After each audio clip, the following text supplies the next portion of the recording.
Kalau kalian pengen tahu Indonesia supaya lolos di Piala Dunia, nah gimana sih caranya?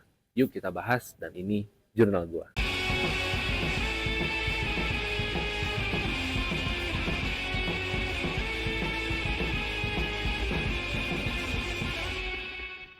Ya, lagi banyak rame di sosial media mengenai bagaimana kiprah timnas Indonesia bisa lolos nanti di kualifikasi Piala Dunia 2026 gitu kan. Dan kita kemarin baru saja mengalahkan Vietnam home away ya. Itu di Indonesia 1-0 dan di Vietnam di away kita menang 3-0 gitu loh.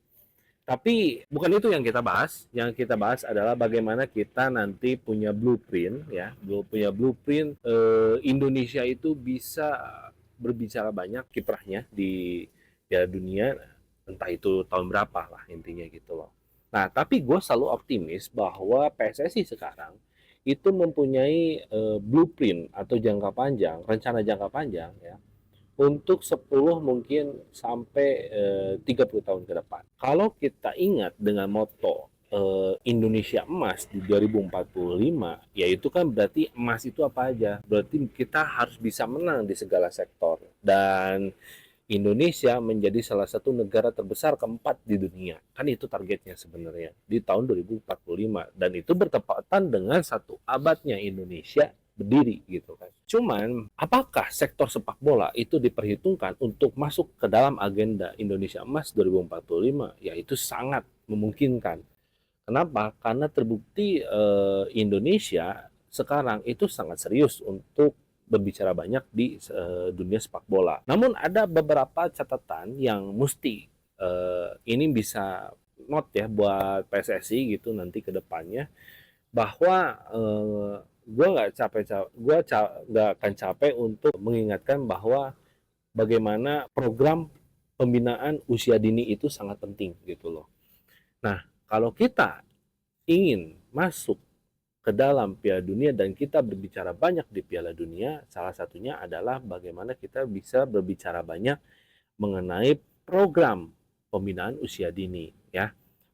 Karena apa? Karena kalau kita ngambil contoh luar, contoh lah yang terdekat adalah banyaknya pemain naturalisasi kita yang ada di Indonesia itu selalu mengatakan bahwa pembinaan usia dini di Belanda ya, karena kebanyakan naturalisasi kita dari Belanda gitu kan, itu selalu bermain every week ya, bermain itu dalam artian bukan hanya berbicara taktikal, bagaimana caranya mendekatkan sepak bola kepada usia dini gitu loh. Nah, kalau kita ambil contoh, tarik contoh gitu loh, bagaimana sepak bola itu bisa menjadi penopang kehidupan bagi masyarakat Brazil. Dan banyak sekali pemain Brazil yang overseas dan akhirnya menjadikan itu sebagai mata pencarian uangnya gitu loh. Mata pencarian ekonominya. Betapa banyak juga kan pemain Brazil yang ada di Indonesia.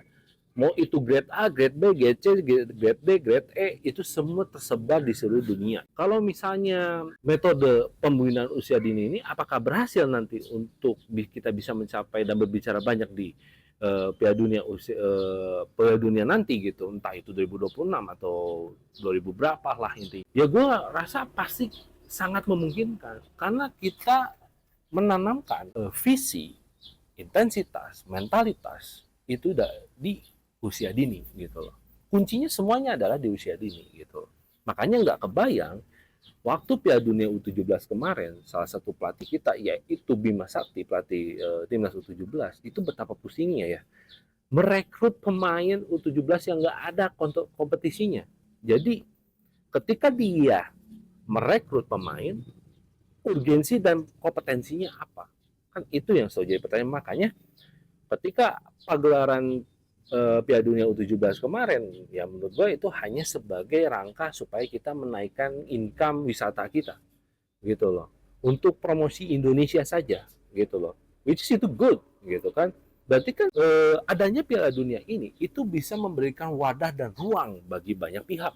Balik lagi kepada pembinaan usia dini, itulah kenapa pada akhirnya kalau kita lihat pemain naturalisasi yang lain itu punya nilai karakter gitu loh. Bagaimana Justin Hubner, bagaimana Ivan Jenner, bagaimana Tom Hai, bagaimana J.I.J kemarin itu bermain, itu itu mereka semua bermain dengan karakter, bukan hanya skill gitu loh, bukan hanya skill gitu. Karena mereka dibentuk oleh pembinaannya dari kecil sampai hingga dia bisa berbicara banyak menjadi pemain yang profesional gitu loh. Apalagi sekarang membela timnas, salah satunya timnas Indonesia. Jadi jangan heran ketika nanti kalau misalnya banyak yang mencibir, wah pemain Indonesia mah seperti Hindia Belanda, bukan Indonesia lagi. Timnas kita mah udah timnas sponsor Belanda. Bullshit lah dengan itu semua gitu loh. Siapapun yang membela timnas Indonesia itu adalah orang Indonesia dan mereka punya darah Indonesia. Dan jangan lupa mereka itu adalah pemain diaspora gitu. Nah, kenapa kita harus merekrut pemain naturalisasi? Karena kita butuh percepatan. Kita nggak bisa nunggu nih 15 sampai 20 tahun. Karena balik lagi, ketika kita nggak punya pembinaan usia dini, salah satunya infrastruktur yang tidak mendukung, akhirnya apa? Akhirnya ketika mereka menjadi pemain profesional, mereka hanya sekedar ya udah just like football aja, hanya bermain adu skill, adu pamer tanpa visi, tanpa integritas, tanpa mentalitas. Gitu loh. Jujur aja, pemain lokal itu tidak punya mentalitas. Gitu loh. Tidak punya visi bermain. Nah, karena itu yang tidak ada di pemain lokal dan itu butuh waktu mungkin kalau bisa kita bilang 15 sampai 20 tahun untuk kita bisa kembali lagi ya dalam hal untuk memaksimalkan pemain lokal. Kita butuh percepatan, salah satunya naturalisasi. Kenapa sih harus naturalisasi? Mereka didukung oleh infrastruktur yang begitu luar biasa.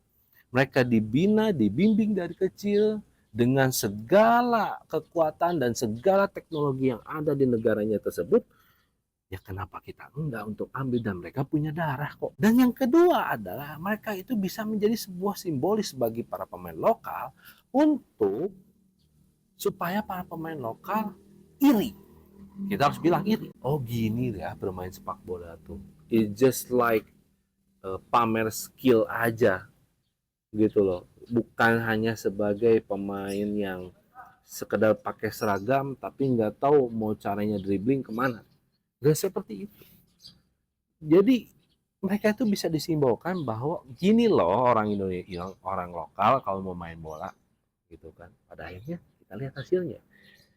Jadi gue sangat optimis kita itu sekarang hampir ya, kalau ini terus-terusan continue dan ini bertahap, gue yakin timnas Indonesia itu ngedip lah untuk Piala ASEAN dan bisa bersaing di Piala Asia. Dan kunci dari bagaimana Indonesia bisa lolos Piala Dunia adalah baik lagi pembinaan usia dini gitu loh. Kita bisa persiapkan mungkin at least ya 10 sampai 20 tahun ke depan untuk Indonesia bisa berbicara banyak di Piala Dunia yang akan datang. Apa 2026 ini bagaimana? Ya lulus lolos fase aja itu udah syukur gitu loh. Karena kita jangan terlalu membebankan lebih lah gitu loh. Jangan terlalu membebankan lebih dan itu tidak adil ya. Ini juga timnas yang baru dibentuk. Oke. Jadi sekian aja ini video dari gua. Terima kasih yang udah nonton. Klik like, komen dan subscribe channel ini dan terima kasih yang udah banyak mendukung gua dan gua akan selalu semangat untuk bikin video untuk kalian semua. Oke. See you next time.